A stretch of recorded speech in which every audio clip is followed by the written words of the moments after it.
Marketing with my husband. Cool. Welcome back to Marketing with my husband. Pleasure to be here. Thanks for having me again. It's actually now Marketing with my husband and Eddie. Eddie is in the middle. He's notoriously now become the podcast dog. For those that aren't watching on YouTube, Eddie likes to bark during our podcast, so now he's a complete regular. So yep, marketing with my husband. With my husband. With my husband and Eddie. Yeah. Eddie's here. So what's your recommendation for the week? Straight into it, my recommendation is to start a podcast. And the reason I say that is because the amount of traction that we've actually created, I think, is crazy. I think whether it's Marketing with my husband or we just dropped season 2 of Call Me Successful with Avi, people are reaching out saying, loving the content. It's like becoming a really cool conversation starter and people are learning, which is all the point of it. We're learning at the same time. It obviously takes a bit of work. And if you've got not much of a schedule, then it's going to be tough. But if you do have something that you're going, how do I actually, what should I do to improve my marketing or increase awareness or, learn? I'm going to say start a podcast. Okay, before I get into my recommendation, then what would be your advice for people that are starting a podcast? Because obviously it takes a lot of work. There's a lot of pre-work. I think even before we recorded our first episode, there was weeks of like brand shoots, brand concepting. And we even had the conversation the other night where you turned to me and you're like, what is actually the vision of our podcast? We didn't discuss that before we launched. I'm like, God, we actually didn't. So what would be your recommendation to people if they want to start a podcast? Great question. I think it's all in the preparation. I think don't rush it. Have your logo, have your concept. What's the actual goal of the podcast? Are we trying to connect with, person A or person B? Who is our audience? What are the topics? I think we've had a fair understanding of what we're going for with Marketing with my husband, but it is developing. Even week 4 now, we're going, actually, you know what? This would be a good idea. I think it's really, really important to be planned in ahead and film a few podcasts first before you launch it so then you're not rushing. Definitely. I think we're about 2 ahead or maybe, I think it's 2 ahead and I already feel rushed. But I would say also don't film too far ahead because it has adapted even from like episode 1 to episode 2 to episode 3 to 4 now.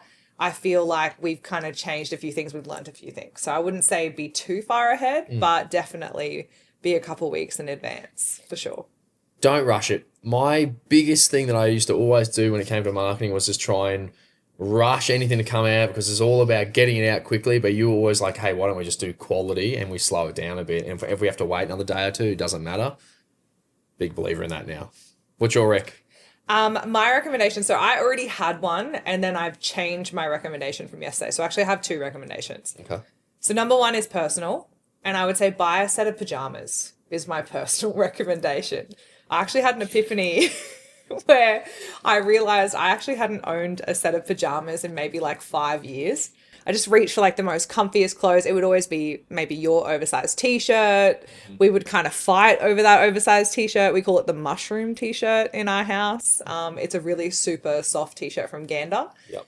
So my recommendation would be buy a set of pajamas. I had this epiphany and I was like, I should just buy myself a set of pajamas. I bought a silk pair from Kmart. They were $27. And life's been good this week. I feel like I've slept like a baby. So I would say my personal recommendation is to buy a set of pajamas. I would agree with that because then I get my mushroom shirt back. We actually even got to the point where we bought a second mushroom shirt so we could both have one. Yeah, but then when one of the mushroom shirts was in the wash, it was like, ooh, it was chaotic. Who's going to sacrifice? It was usually Dan. So I second that recommendation. And then my marketing related recommendation would be to jump on the new Edits app inside Instagram. It's not going to replace high level quality content that you would get from a media house, but it makes it so easy to jump on trends, create small content. It's like an all-in-one app where basically you can save all your ideas in Instagram natively in the app, and then you can jump across to Edits and you can basically hit on all your saved videos. You can create them in there. There was a lot of bugs inside Instagram with their editing where there was no stackable timelines when you were editing. It was super glitchy. So in traditional Instagram style, rather than, fixing the bugs, they created a whole brand new app. And that app hit number 1 on the App Store in under, I think it was 12 hours under photo and video. And it's going to be a game changer. I think it's actually going to swap out a lot of CapCut users moving over to Instagram. And that was their strategic pull is, CapCut is owned by TikTok. So they wanted to basically have skin in the game in the editing software. So I would highly recommend. I've had a bit of a play in the last 24 hours. I think I've made like 3 reels and they've all been great. They've all got super good traction. So I'd highly recommend it. Yeah, you're making social media and reels look really easy. Yesterday you put out, I think you put 4 out. And I think it was 3. 3. I put 0 out. And I think I put 0 out the day before that. I'm like, oh my God, she's absolutely crushing me right now. I know, there's a bit of dance in the house. Like, how am I going to keep up? Okay, so we'll jump into today's episode. Let's do it. So today I'm excited about today's episode. I think you would be excited too. This is a conversational point that we've spoken about for a while. It's someone we have spoken about for a while, to the point where we even spoke about this person before we got into real estate. And I think the aim of this podcast when we started was to be able to kind of jump into marketing stories, whether it's a brand, whether it's a person, and really jump in and kind of dissect their journey, why they have success, and then but basically give people actionable tips on how they can implement that to their brand. So today we're jumping into the world of Ryan Serhant. This man's story is huge. It's super impressive. It's within the space of time that he's been in real estate, which is only 15 to 20 years, I believe, has absolutely dominated. He's done so well. He's done so much within that time frame. Yeah. So he's the big name in real estate. So basically for marketing, branding, his story's got it all. This is a masterclass in everything. So I'm really excited to jump in. So he's a top agent reality TV star. Then he founded his own global firm, Serhant, plus the books, the courses, and now he's in the tech space. It's really interesting. Yeah, so I guess for today, we've looked into interviews, we looked into articles. We've really tried to dive deep into finding the key bits about Ryan Serhant. And our mission really of today is to find like the, moments of, wow, how can I implement that into my own business? If I'm a real estate agent or even just a business owner anywhere, this guy has taken marketing to a whole new level, to the point, as you said, when we were, I would say 15 to 20 years old, looking at him going, he is insane. We used to watch all the TV shows. His marketing was great. He's probably the reason for me personally that I looked at real estate and went, yeah, I really want to do that, because the marketing potential is absolutely unlimited. So today, what are we going to learn from his marketing, his branding? We're going to dive into what's relevant for him today. Should we get into it? Yeah, tell me the story. So we're going to take you all the way back to 2006. So start us from the start. Okay, 2006. He moves to New York City. He's fresh out of college. He studied English literature and theatre.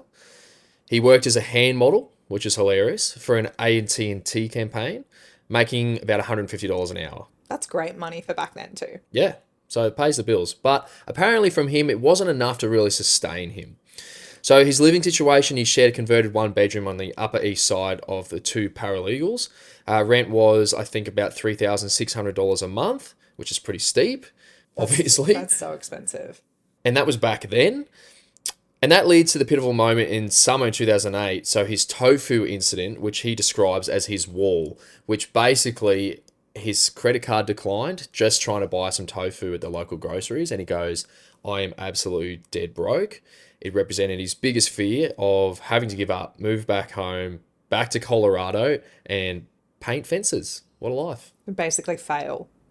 So a friend then suggested, hey, you're really good at storytelling, you're really good at improvising, and I think that could translate to selling apartments. So why don't you get into real estate? So that's exactly what he does. He gets his license on September 15, 2008. This is the exact same day that the Lehman Brothers collapsed and the whole world fell apart. So that's crazy that that's the day he entered. What a momentum. 15th of September 2008. What a time. That's crazy. I'm glad we were too young to really remember that. Me too. So his initial goal was really modest. So his initial goal is to earn $2,000 a month just to cover rent and like a tiny studio apartment that sits about $1,000 a month with a shared bathroom down the hall. That's the only place he can really afford at the time. But breaking into the New York market is really tough. He's starting from zero at this point, and he really talks about his early marketing days and his marketing methods as quote unquote shameless. So he's putting Craigslist ads up. He's walking up to pregnant women in Starbucks because he thinks, okay, pregnant, they want an apartment, they want to upsize. He's walking up to people and just having conversations. So he's in pure hustle mode. And at this point, he's still hand modeling on the side. He's even doing small little acting gigs as well. He sold his first apartment sort of near the end of 2009, which made him about $9,000 in his first year in real estate. And when you look at that compared to what people do in their first year here now, $9,000 is not a lot of money. Definitely not, especially in 1 year. Yeah. So I actually love this about Ryan Serhant's story. It's not like he hit the ground running. If we compare to the likes of Josh Teslin in Australia, who took off and sold 100 homes in his first year, Ryan had to hustle. Yeah. And he was in a very crowded pool of real estate. If you look at New York, it's almost the capital of real estate of the world. Against some of the biggest agents in the world. And he got one sale. He got one sale. And at this point, he's still juggling auditions and hand modeling and just trying to do anything to make ends meet. So then, 2010 in March, the audition for $1 Million Listing in New York came up, and this was his big break. You and I were avid listeners and watchers of this. Yes. So it was an open casting call with lots of competition. There was 3,000 agents that showed up, and Ryan was one of the 3 that they picked after many auditions. I remember actually a story hearing he was at ARIC, which we were listening to him, and I actually asked him a question in real life, which was exciting. Oh my God, that's your claim to fame. But he said he even bought the Range Rover for the castings when they came out with him, that it looked like, yes, he is an established agent. He tried to manifest his own success, which eventually worked. So what's interesting from a marketing perspective is he admits he wasn't the most experienced agent there at the time, but he had a real strong sense of self-belief. And this is a great narrative in personal branding and storytelling, and he'll often repeat this on stages, which obviously Eric was another one. He is huge on being ahead of the curve. Yeah, definitely. I think here that narrative plays into that triumph story. So obviously he is where he is now, which is super successful, but to kind of get there, he's really brought people in with telling them where he started, which was very much from the bottom. So the show premieres in March 2012 and it's a massive hit. It's an instant sensation. So it's basically like turning on a faucet for organic leads. Everyone now knows who Ryan Serhant was. He was charismatic. He was funny. He was actually the crowd favorite on the show. So it gives him a massive advantage with sellers, and people basically come to learn that list with Ryan Serhant, you will be seen by millions. Your property could be on TV. So he realized something really important, imperative around 2013. And that's what the real product was really becoming. It wasn't about being a good agent anymore. He was one of 3 picked, and he was nowhere near the most qualified agent to get on that show. He realizes it's all about grabbing attention. So that led him straight into social media. He is the OG for doing YouTube video tours, social media tours. He was ahead of the curve, and he really realized that content was king. So right here, he starts to see that the industry and the market are shifting, and he adapts super quickly. That's his brand. That's his mantra. And he stayed super consistent with it to the point where that TV show reached us in Australia. We're then looking at New York real estate going, oh my God, look at the commission they made. Ryan Serhant just made $150,000 on one sale. Oh my God, how can we do that one day? It was amazing. So we look at it, he started crushing it. Within that time period, there was actually a year he made $800 million in sales in just 1 year just for his team. So the Ryan Serhant team. This isn't his company he currently owns, just his small team. Crazy. But that came with a price. So personally, he talks about insane work hours. He was doing 18 hours a day, no days off for 3 years straight. He was just a relentless worker. By 2015, his team was number 1 in New York City. And he held that spot until he left to start his own company, Serhant, in 2020. I just got goosebumps. To hold the number 1 spot for 5 years consecutively that's amazing. Mm-hmm. I think it really plays into what he was doing in his marketing.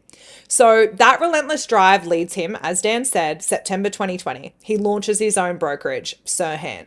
And if you missed this on social media, if you're in real estate, you saw it. He blew up socials with the opening of Serhant. He really felt that the existing real estate world lacked vision. He said he was frustrated. He saw firms not really focusing enough on innovation or client services in the way he thought they really should.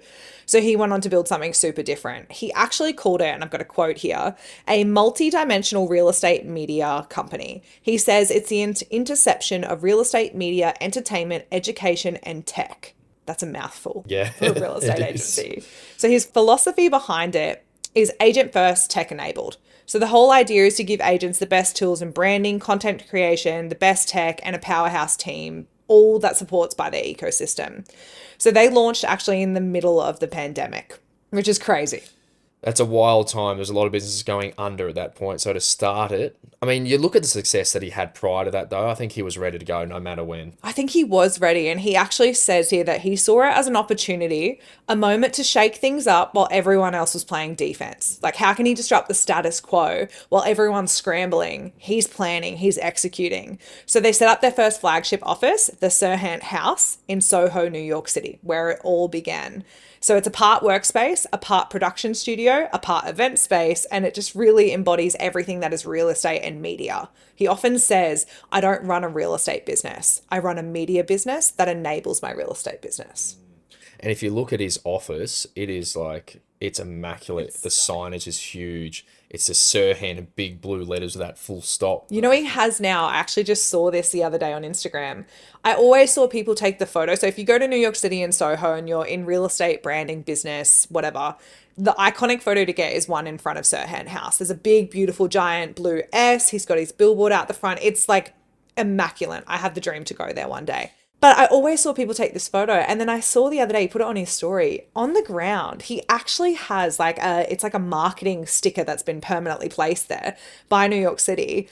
And it says, snap a selfie with Serhant. And it's like on the ground. So even if you don't know who Ryan Serhant is, you see this sticker on the ground and you go, snap a selfie with Serhant. Oh my God, he must be a big deal. I'll take a photo. So already he's just bringing that guerrilla marketing to social media so effortlessly. He's so clever. He is so clever.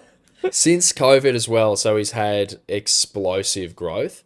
So by 2024, Serhant is now in 8 states. They had about 1,000 agents, and the sales volume increased year on year over $1 billion in 2024 alone. Wow. They hit 6 brokerages by 2022, sorry, and we're on track to $5 billion in total sales since their inception. Insane. They're handling massive deals. So on massive deals, they had a couple of the likes of the $155 million penthouse at Central Park Tower. There's a $122.7 million Palm Beach sale, second priciest in the US at that time. A record $57 million Manhattan townhouse. Like a townhouse? Oh my God. They're a bit different to some of them we see, but Yeah. 4-story penthouse, townhouse things. So that helped him attract the venture capital funding as well. In late 2024, he attracted $45 million from serious players like Camber Creek and Left Lane Capital. That's not typical brokerage funding. That's like tech level funding he's getting. Yeah, they know what they're investing in because they see the vision. It's more than just a real estate firm. Yeah. They're using that money for tech like Simple, SMPLE, and it's an AI tool for agents designed to help with their marketing, their transactions, their tracking, client comms. It's basically a supercharged CRM system, and it fits within their agent-first tech-enabled vision. I look at that app too, and it's like, for me, it's like you said, it's a supercharged CRM system. But I think obviously in Australia and America, they do real estate very different. We're very tech focused here. I think they're kind of in their space catching up a little bit to how tech focused we are in Australia. So I actually think it's amazing because he has an element with Serhant where you don't even have to be based at one of his offices. So you are essentially a contractor model. You get access to all the Serhant branding and you can sell from wherever. So then you create this tech CRM system that simplifies and you open it to every agent. What a recruitment tool. Yeah, for sure. I think recruitment is everything in real estate, and he's obviously ahead of the curve in finding how can I make everyone's life easier? How can I make their brand more aware? How can I put them out there on more billboards, more signs, more digital media, better than anyone else? And how can I make their transactions and everything behind the scenes easier? He's absolutely killing it. So alongside his brokerage, he also built his whole education empire. So this takes us back a little bit as well. This isn't something he's newly done. So he starts it with his first book in 2018, September, which is Sell It Like Serhant. We've actually both read this book. It was one of the first books in real estate that we read. And this was marking his 10 years in the business, a big celebration. But he doesn't just stop at the one book.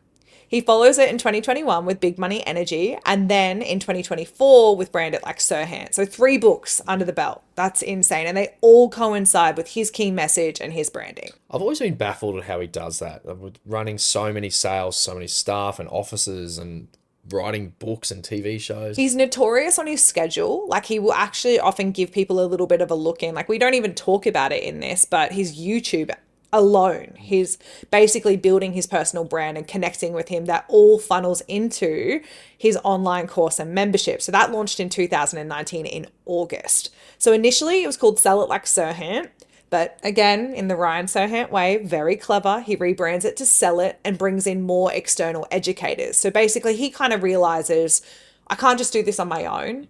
It's massive. I mean, he probably could, but to surpass what he has done, he needs to bring in more people. He needs to be a little less Ryan focused. So in 2024, they hit over 21,000 members in something like 126 countries worldwide. And it started at around 17,000 the year before in 110 countries.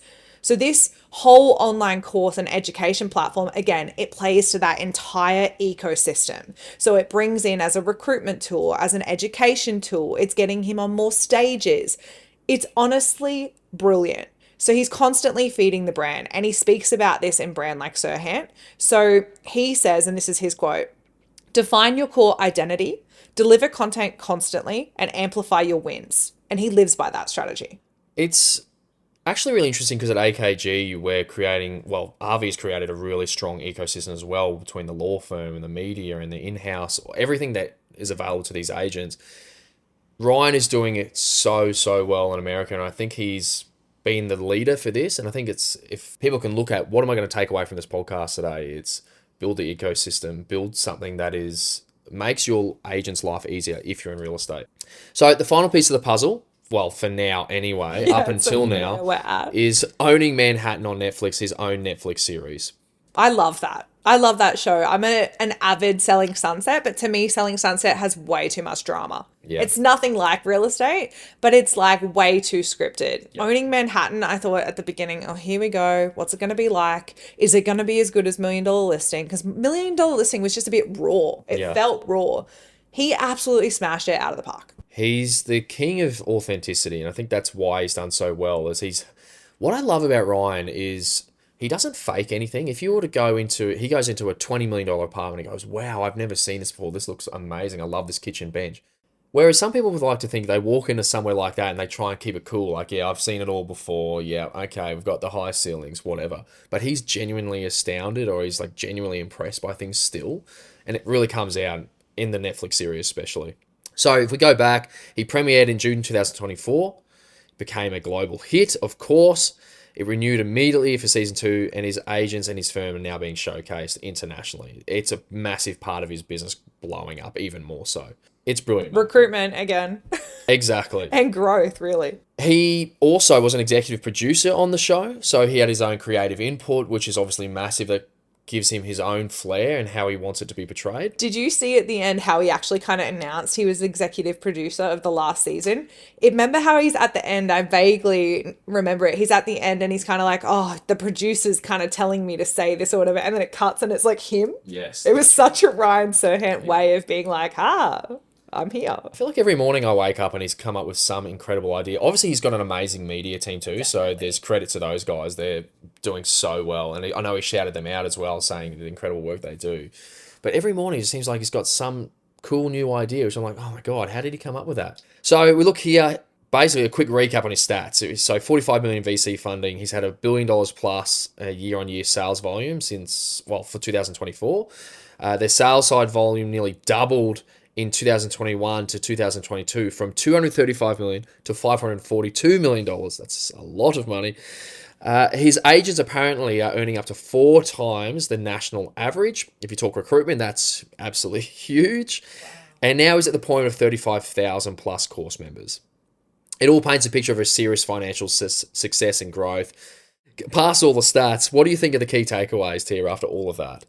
I think the biggest thing is how interconnected everything is. Like the brokerage, the media, the education, the tech, all of it. They all feed each other. So for me, it's like, it's not just one thing. It's an entire branding ecosystem. I think that's really integral. He's been very strategic in how he's planned everything out. And I could tell you he's 5 steps ahead already. He knows where Owning Manhattan is going to take him to the next step. So I think for me, it's a really interesting question that I think everyone should ponder. So it's, what's the attention product in your industry and how can you build a similar flywheel around that? And I think that's the really, I want to say like prerogative question to ask is, how can I build something similar while staying super authentic to me, myself, my industry, and my brand? I think Ryan Serhant comes up a lot in my conversations, just in marketing, probably your conversations too, where people want to emulate and copy everything he does. And that's not what this episode has been about. This episode has been about how can you take what he's done and use that as inspiration, not replication. For sure. And I think it doesn't even have to be that scale. Where can you start? Obviously, we're not all going to get on TV, but can we leverage media? I think he's leveraged media so perfectly to the point now where it's part of his pitch. If you go into a listing presentation and go, well, just so you know, every time I put a video out there, over 1 million people will see it. And let's say 1% of them are interested and then 1% of them turn up to the open home. That's still a lot of people. It's driving a lot of traction. Yeah. I think you look at, if you look at our corridor in Logan and you kind of look at our agents that we're servicing, it's like most of their buyers are interstate. So imagine if you could jump on and say, when I put out a video, at least 300,000 people are going to be seeing that because I invest in media and I invest in putting that out. So that's, I think, such a win at the pitching table. I mean, keep in mind, he's probably not even pitching that. They probably know when they're getting him in that that's what you're going to get when you work with him. And to the point now where you'd be even lucky to work with him. This man could charge whatever he would like. And if not, you don't want to work with him, well, he can work with his team. He's at the point where the attraction is so high that working with him would almost be nearly impossible. So I've got your notes here too. So I'm just going to jump in where you've said guerrilla marketing. Mm-hmm. I completely agree. And I just one of my favorite guerrilla marketing points is when he was selling, I think it was like on the water. I couldn't remember off the top of my head, but he was selling on the water an apartment. It was like a whole block of apartments. And he drove around this walkway by the water, and he drove around in this little bike, and he was giving out beach towels and volleyballs and bottles of water that were all Serhant branded. And basically it was like, hey, come look at the latest apartment sales, and worst case, they're just going to rep his brand everywhere around New York City. Best case, they buy an apartment. Yeah, for sure. How amazing is that? And for the price of giving out a few towels, obviously for him it's not much, for others it might be a little bit more, but getting that creative and giving back to people with something that they can use every day, and then they become accustomed to the brand, they enjoy, and they're happy to replicate it, or not replicate it, sorry, to rep it. I loved his house parties that he always be innovative with. He'd bring open house, let's bring 100 buyers agents in and let's have a bit of a cocktail with each other and let's talk business. And he always was so great at leveraging that. The whole team on $1 Million Listing really were, but that's something that even my own marketing, I thought, how can I use some sort of that sort of idea of, we did a networking event at the Eaglemont Estate. That was cool, where we got about 50 people together? Yeah, buyers agents and top selling agents. Would say inspired by Ryan Serhant. Definitely. I think even going back to his guerrilla marketing, recently to launch the podcast, we sent out, lolly boxes and brownie boxes. PR marketing has always been my thing. I love it, to the nth degree, to the point where I remember in the middle of COVID-19, I partnered with Baby Pink Gin, and basically I sent out all these PR boxes that had Cascade soda, Baby Pink Gin, a gin glass and some ice. And I was like, enjoy a quarantini on me. Because it was just a touch point with all my clients and all my partners, and everyone loved it, went everywhere on social media. But I recently had people say oh my God, the brownie boxes and the lolly boxes that you guys sent out to launch a podcast, that's brilliant. I love it. But the reason it's so brilliant is because it's tangible. You can feel it in your hand. Everyone nowadays has a podcast, or they have some sort of social media channel, or, you can design something up in Sora or Canva like that. But when you can put it physically and you can give someone something that they feel, they touch and feel, it becomes a different interaction. It becomes something of oh my God, that's really cool. I hope next time, they launch a new season or they do something, they give me a box, or, oh my God, that looks so great. It's just going the extra mile in marketing. And I think in real estate, I've been recommended it recently. I haven't read it yet, but apparently there's a book called Incredible Hospitality, and it talks all about going the extra mile. If you have a client who, they've told you, oh my God, I'm on this juice cleanse. I love juice at the moment. It's incredible.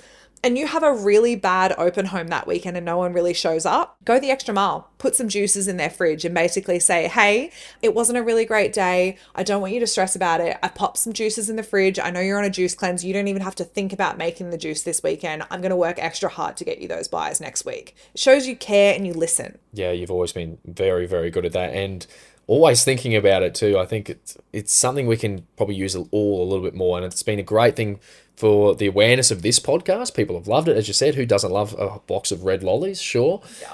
But there is so much, and just these tiny little things that can we just become more consistent on with our marketing. If we're always spending money on billboards and meta ads and this sort of thing, but what if we can actually collaborate with other people so they share the stuff around, but it's also we're giving back to them as a thank you. Definitely. I even think from a branding perspective, if you look at the AKG Nike shoes, you know, they were walking billboards. One, all the agents loved it.